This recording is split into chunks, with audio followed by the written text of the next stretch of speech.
What's up, guys? Welcome to the Prism Podcast. It's your boy Justin. And it's your boy Josiah. What's up, guys? We are so happy to be back with y'all. Episode 2. Yes. It is happening here right now, guys. Guys, we are the Prism Podcast, and here we just want to tell you what we're about. So we came up with the name the Prism Podcast because a prism, when you look at it, it refracts. What a prism does is it refracts white light, and it reveals a whole spectrum of colors on the other side. And our goal here on the Prism Podcast is to reveal to you guys the whole spectrum and the true spectrum of who God is. And we want to be clear, we want to be transparent, just like a prism is in this podcast. And we want to be open, honest, transparent, and we're going to bring the heat today, y'all. And we're going to be doing that in today's topic on relationship goals. Yes. Magnificent book. Michael Todd wrote it. We got it right here. Yes. We're going to be talking about chapters 1 through 3 today. That's right. Yeah, so Relationship Goals with Michael Todd, it is such a great book. He goes into detail on how we can win in relationships. And I feel like that's really important. Not just relationships with a spouse of the opposite sex, but relationships within ourselves, with God, and others, like our family, our friends, all these other types of relationships. And it's such a great novel. Absolutely. So, it's so good. How have you been liking it so far? I love it. I mean, I've learned so much just by reading chapters 1 through 3 specifically. We've been going into some details about some things, but the book overall is so good. He gets the message across so nice and adds humor and all these other things to it that just makes it such a great book. Absolutely, man. I love Michael Todd. We're both big Michael Todd enthusiasts. Right. And, man, if you haven't got your copy yet, pick it up. You can get it, like, anywhere. It's, like, the best-selling book right now. It's been on New York's bestseller for, like, 2 or 3 weeks. This man is speaking some truth through this book. It's so good, guys. Yeah. And if you don't want to get a copy, that's cool, because we're going to be talking about it today. That's right. For the next few weeks, we're going to be talking about chapters 1 through 3 today. It's going to be awesome. It's going to be great. So, yeah, let's dive right in. Let's do it, man. Chapter 1. Taking aim. I want you to talk about the things that you got, especially about stereotypical Christians and how this book is the opposite of that. Right. So, for me, I'm a pastor's kid, and Michael Todd, he talks about his experience a little bit of him being a pastor's kid, and, you know, I can relate to him all day on this stuff, and honestly, he gives some, like, cold, hard facts about what it's like being a Christian or growing up in the church and how the church talks about relationships.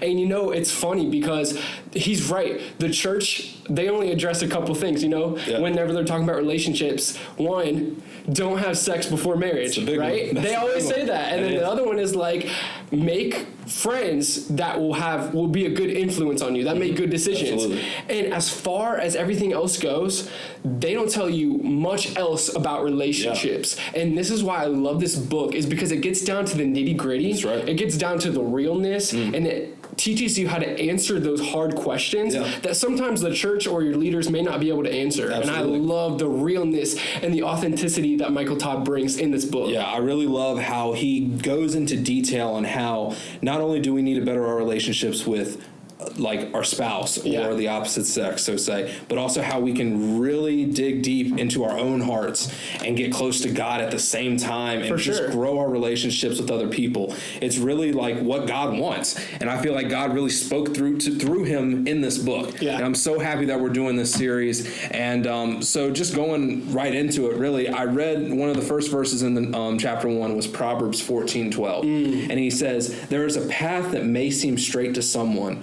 but in the end, it's the path to death." Wow. And when I saw that, I was like, wow. I kind of took a step back and really analyzed that verse and put it into perspective with this novel. And, you know, we as humans, we tend to plan our lives out. Yeah. We like to have an agenda. We like to have goals set on where we want to be in our lives. We want to have a girlfriend at this age. We want to be married by this, have kids by that. Right. But in reality, that's not what God wants. God's already got our agenda laid out for us. Yeah. We really just need to take the time to prepare for that agenda. Wow. And, you know, just reading that, and Michael Todd had a great quote. He said, "The truth is having a goal without aim is senseless, but having a goal without God is pointless." Woo!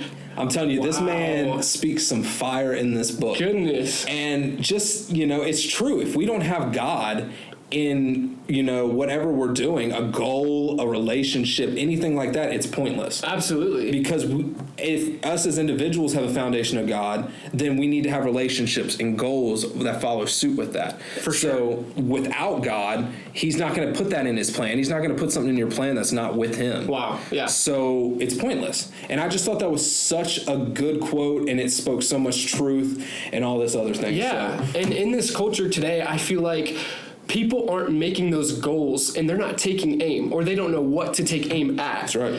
And Michael Todd goes over this great analogy in the book. He's talking about how 6th grade boys can't aim. Yeah. If you're a guy, you know what we're talking about. That's if you're right. a girl, we work with our youth. If you're a girl, you may not know. But let's just say when boys are going to the bathroom, especially 6th grade boys, they pee all over the floor. Sometimes they miss the urinal, they miss the toilet. We've been there before, the sticky, gross bathroom floors, And the point of it is that they're not, one walks in and there's pee all over the floor. And they ask, well, what's the point in aiming? What's the point in even trying to hit the target, right? Yeah. And that's how it can be in today's society. People hop into relationships and they're like, well, what's the point of aiming? What's the point of making these goals or trying to aim at something in a relationship? Because I'm seeing all these other relationships around me and no one else is aiming. Yeah. They're messy, they're sticky, they're gross. Yeah. It's all around us, it's surrounding us, and people hop into relationships without making these goals or without taking aim. That's right. And man, that speaks volumes. It really does, because if we just kind of see what other people are doing and conform, we see that mess on the floor and just do it too, then we're not helping ourselves. For sure.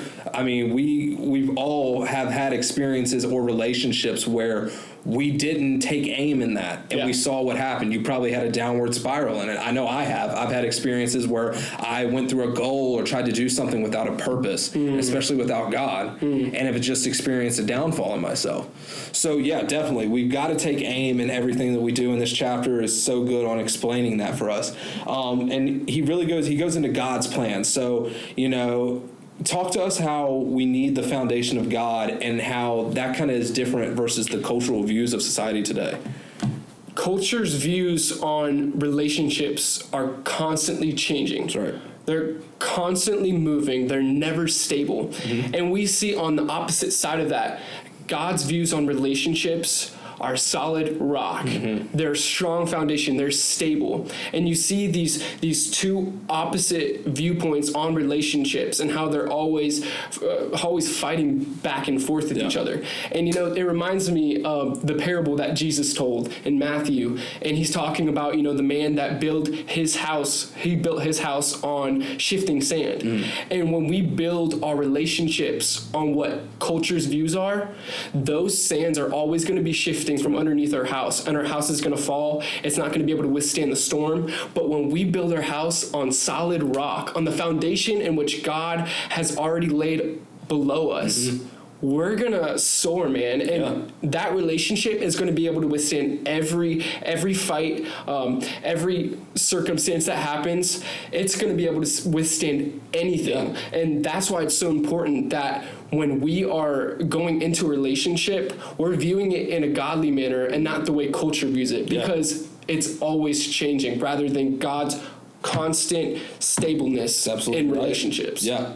And so, we've got to have that foundation of God. Absolutely. If we don't, then culture's just going to take us like a tornado and just tear it all apart. But when we have that foundation of God, he's going to keep us sturdy in whatever storms that happen in our life, whether it's in relationships or anything else in that. So yeah, I totally agree. That's so good. So good. So when we've kind of understood that we've got to have that foundation of God, we put him first, he's going to bless us. Yeah. He's going to bless us in whatever we do is when he knows that we made him our foundation. Absolutely. So when we go into the relationship part of things, how do we win in a relationship? Yeah, that's a tough question. And honestly, winning in relationships comes when we silence culture. And we listen long enough to hear the Holy Spirit. Man, that is so tough when the world is so loud. That's right. And sometimes God's voice is so quiet. Yeah. And that's why it's important to shut everything else out and just listen to the one where we can build our foundation on solid rock. That's great. Yeah. That's awesome. Chapter 1 recap.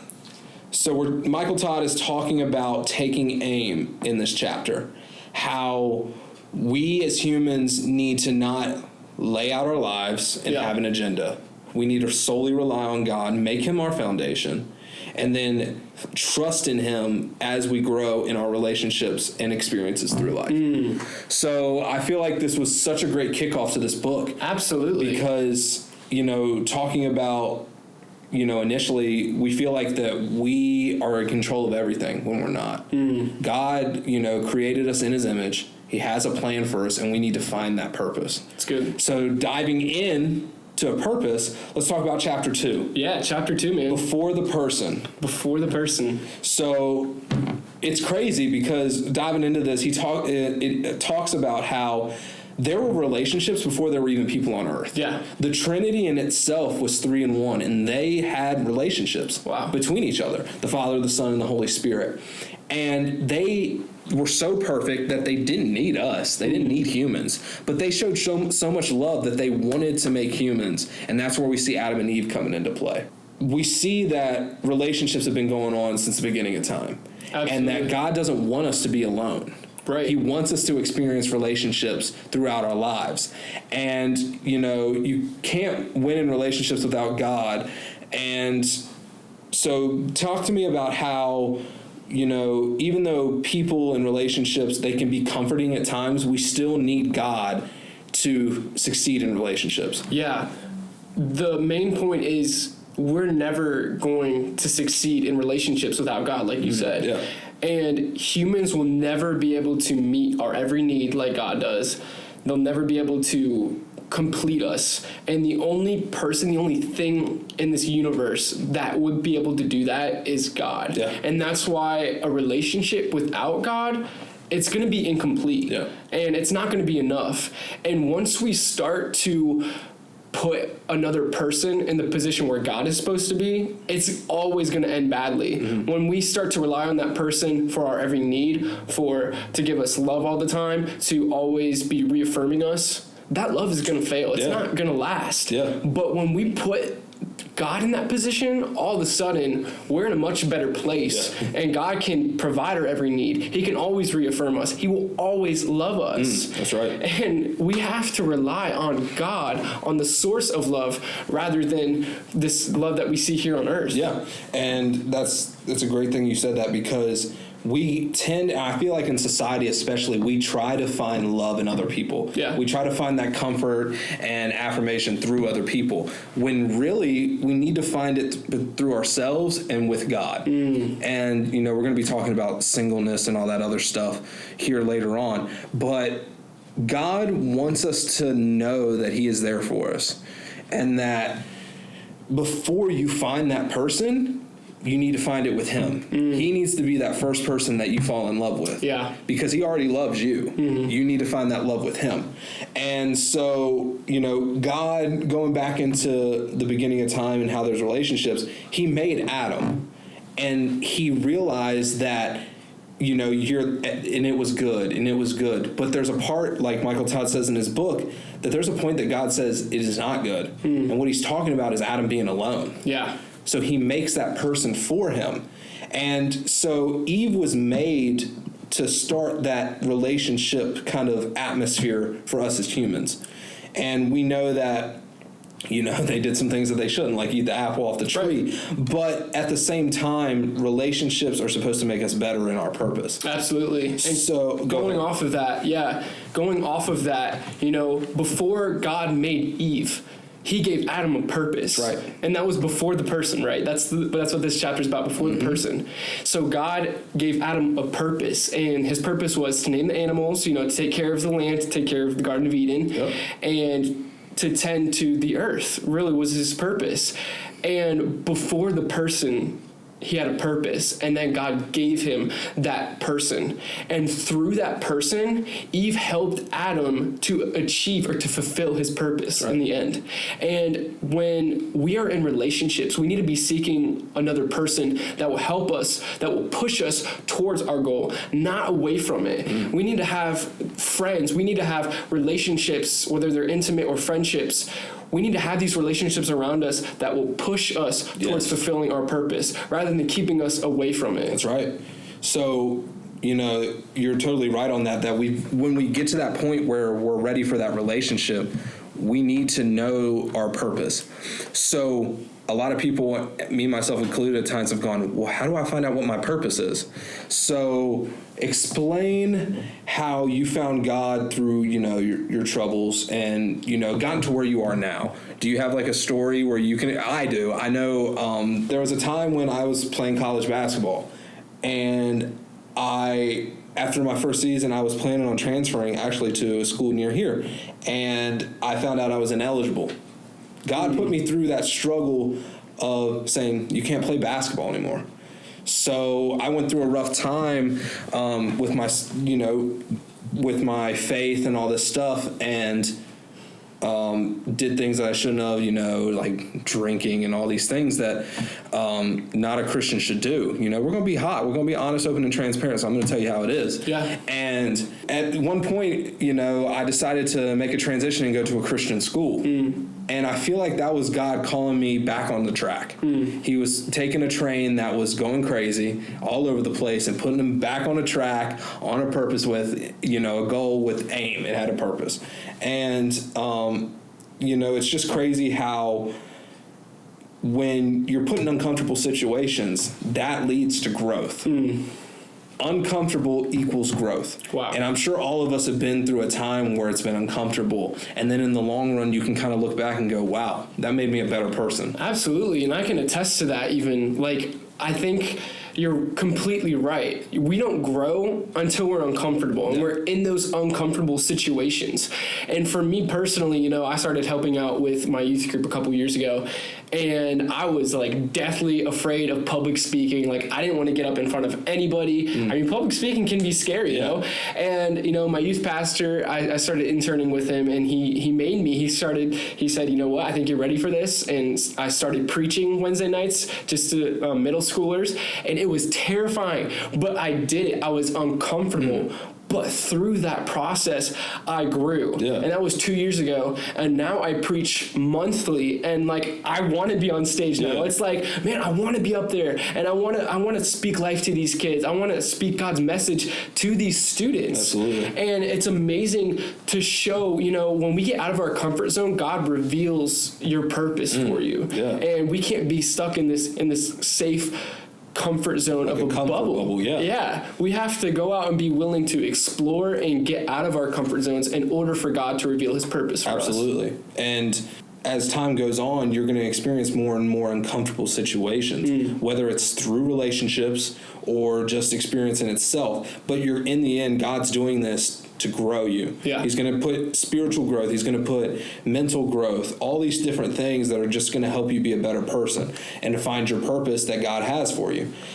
So going off of that a little bit, you know, Michael Todd has this little like progression that we should follow that's going to help us in our relationship. And it starts off with singleness, which we're going to talk about here in a second. Yeah. You know, how we've got to find like wholesomeness through ourselves and our heart. And then it goes into dating and, you know, talking off the finding your purpose before your person. You know, you want to make sure through the singleness that you found your purpose. That way you can go into this finding a person. So then after person, he's going into engagement, talking about how, you know, the next step, you love someone, you want to put a ring on it. Yeah. You like it, then you should have put a ring on. Sorry. I wanted to say that so bad. But, just like Beyonce. Thank you. But anyways, you go into engagement and you found your person, you have your purpose, you know your heart is full, and then you go into marriage. And that's a big step. Right. Finding marriage with somebody and taking two hearts and turning them into one. And we also go into that later on in this book, talking about marriage. And then I thought it was cool how he talked about love again. You would think that when you marry someone that the love is already there. Usually people are saying, oh, I love you in the dating stage. Yeah. But we don't see that here. Yeah, and it's crazy how, you know, it's how this line of progression is mixed up in today's society. Wow. Like, nowadays you'll see the children first, you'll see marriage next, then you'll find singleness or love. It's just out of order, and we need to take these broken pieces and put them back together. And that's what's so good about this book, is it's going to help us do that. After love, they talk about children. You know, you want to have children. If you don't want to have children, that's fine. You know, but if you do, that's a part and step in this progression, how we want to teach the people that we raise how to live, and through Christ and all this stuff. And then it talks about repeating the process. You know, like, how can you repeat the process? It's more of repeating the love aspect with your spouse, because once those kids leave the house, there's a sense of emptiness. Yeah. You know, they say, you know, they leave the nest. Well, it's true. The nest is empty, and it's just you two again. You know, it's your husband, you and your spouse, and we've got to find that love to recirculate, because you've had the kids there to give your love off to. Now it's just you and your wife. How are you going to keep this marriage as close-knit as it was before the children? So I'm very excited to dive into this and go through all these steps. Yeah. So whatever relational stage we're in right now, you know, whether it's us being single, whether we've been married for 25 years, whether we're having children for the first time, Michael Todd, he says an amazing thing here. He says, don't just be in that stage. Embrace it. Ooh. Give it your all. Yeah. Like, if you're going to be single, be the best single person you can be. If you're going to have children, be the best father and mother that you can possibly be in that time in your life, in that stage during your life. And this leads us to one of the stages, this next chapter. In chapter 3, we're going to be talking about one of those stages, and it's called the S word. Man, that's like, I love that. Yeah. Like, that sounds kind of like dirty and gross, but like, when you think of the S word, what do you think of? I mean, I'm going to be real with you. You think of sex. Yeah. When it comes to relationships, you're going to think of sex. But, like, you read the first few lines, and that's not it at all. This whole chapter is on singleness. Plot twist. Being single. I love that, because I was like, oh, no, this whole chapter is about sex. Yeah. It was like, oh, no, it's actually about being single. And I was like, dang, God just put that on my heart right now. Yeah. And, like, man, it's hard being and looking at that and the S word. And it's funny that he called it that, actually, because I think culture really does play it as a bad word. Yeah, they really do. And singleness is kind of looked down upon on society as, oh, I don't want to be single. But really, singleness is one of the most important times of your life to grow. And just because we're saying single, that doesn't mean that if you're in a relationship, you got to tune out. Because singleness is within yourself. Yeah. And you can still better your singleness in a marriage while you're dating or, you know, when you're actually single, because you can always better yourself and grow. You don't need to be legit by yourself to do that. Right. And I think that's what's great, because he talks about that in this chapter, is how singleness doesn't literally mean that you're single, but only it's the singleness within yourself to better yourself. And so, you know, we need to learn to love ourselves before we can love others. That's hard. And going back to the progression that Michael Todd put out, that's where a lot of things go wrong in today's society. You know, we were talking about how marriages are struggling percentage-wise here in the U.S., and it's because we'll take that singleness and we'll put it out of order in that progression. We'll, you know, start dating when we should be working on our singleness. We'll get married when we should be working on our singleness. And it's just crazy how in today's society we kind of skip these steps when really we need to focus on ourselves first. Absolutely. And singleness is all about preparing for that next step, which is marriage. Yeah. And, you know, when we're not getting it right in our singleness, we're not going to get it right in our marriage, most likely. Absolutely. It's going to be way harder, at least. And you know, Michael Todd wrote a great thing. He said, our high divorce rate may have less to do with bad marriages and more to do with bad singleness. Dang, that hits you like a rock, though, doesn't it? Like, the time before, the prep time, is more important than the time you're actually together. That's right. That is crazy. Michael Todd also brings up being ugly. Yeah. You gotta love yourself first. You gotta love yourself. So we look at singleness and we think that's ugly. Yeah. But it's true. It is ugly, because you gotta love yourself before you can love someone else. And I just thought that was so cool, how we can look at something that's so negative to society and flip the switch on it as Christians and looking at it in a positive way. Because I'm sure there's a lot of people out there, hopefully listening to this podcast, that are single or even married and are struggling within themselves and can help better their marriage, better themselves and their relationship with God through this. Yeah. So it's such a good part of this book. This was one of our favorite chapters, talking about with each other. Absolutely. So I want you to go into this. You were talking about this really well, talking about the Thanksgiving dinner. Yeah, and this is such a great analogy that Michael Todd talks about. And, this season of singleness, it can seem like it lasts forever. Mm-hmm.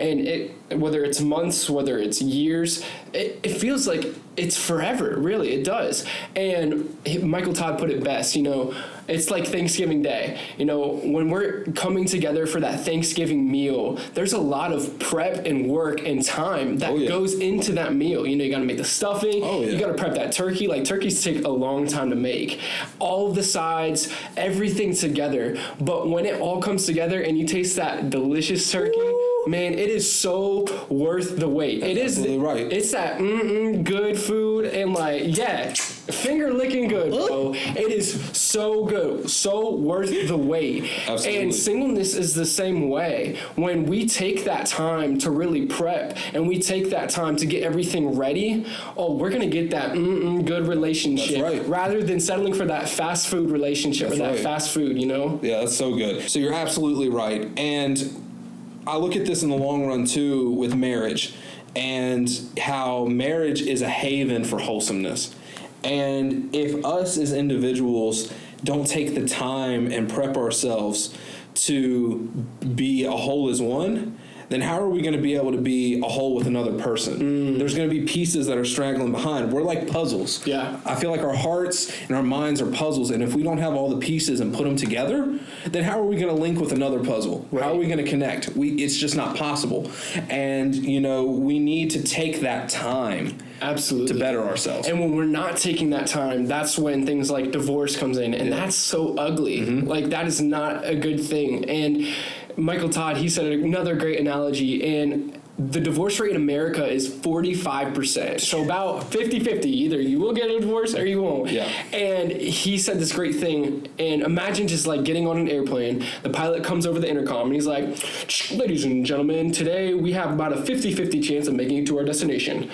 How many of us would stay on that plane? No, I would be out too. I'm gone. And that's pretty much what divorce is there's a 50-50 chance of it crashing, or of it happening, or of it not happening, and you having a successful marriage. Yeah. And that's why it's so scary, and it's so important to have that season of singleness so you can prepare for that time, so you don't crash and burn, and so you can make it to your destination safely. Yeah, it's not a time of separation, it's a time of preparation. Woo!